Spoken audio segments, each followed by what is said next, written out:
పేరేమిటమ్మా? లక్ష్మి అమ్మా. ఎవరమ్మా ఇది? ధర్మయ్య గారు అమ్మాయిని. ధర్మయ్య? అదేనమ్మా, ఈ ఊర్లో పార్వతమ్మ గారు పనిచేస్తున్నారు. మీరు?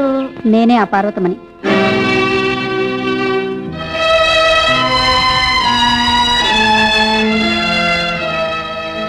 చూసావా రాము, ఈ డబ్బున్న వాళ్ళకి కృతజ్ఞత అనేది ఉండదు. పద పద.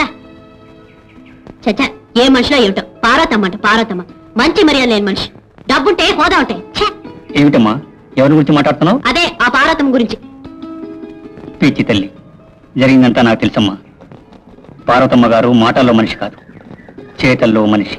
ఏమిటి మీరనేది? రామా చెప్తాను. ఆమెను నువ్వు ప్రాణాలతో కాపాడేవటగా, అందుకు ఆమె నీకు ఎటువంటి బహుమానం పంపిందో కళ్ళారా నువ్వే చూశావంటే తెలుస్తుందమ్మా ఎటువంటి మనిషి అని.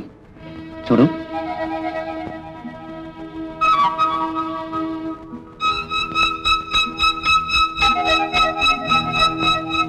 అమ్మగారు, ఈ సంవత్సరం మామిడి తోట మీద ఆదాయం 25,000, నారింజ తోట మీద ఆదాయం 22,000, అరటి తోట మీద ఆదాయం 22,000. నమస్కారం అమ్మా. లక్ష్మి, నువ్వా?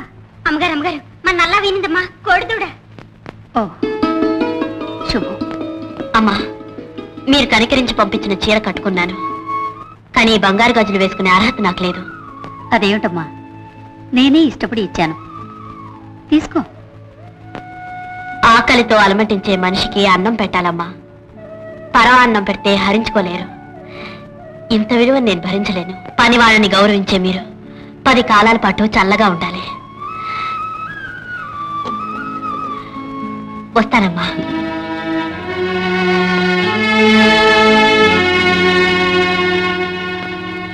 కృష్ణమూర్తి గారు, నేను పల్లెటూరులో పుట్టి పెరిగాక సాంప్రదాయాన్ని గౌరవించే పల్లెటూరు పిల్ల నాకు కోడలుగా కావాలని ఎన్నో ఏళ్లుగా ఆశపడేదాన్ని.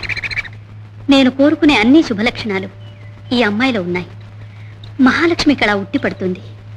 గుమ్మంలో అడుగు పెట్టి పెట్టగానే శుభం జరిగింది, చూశారా? నిజమేనమ్మా, మీరు చెప్పిందంతా బాగానే ఉంది. కానీ అబ్బాయి పల్లెటూరు పిల్లని చూసుకోవడానికి ఇష్టపడతాడా? పల్లెల్లో ఉండడానికి ఇష్టం లేకేగా పట్టణంలో ఉండేది. ఎలాగైనా సరే రాజాన్ని ఇక్కడికి రప్పించాలి, ఒప్పించాలి.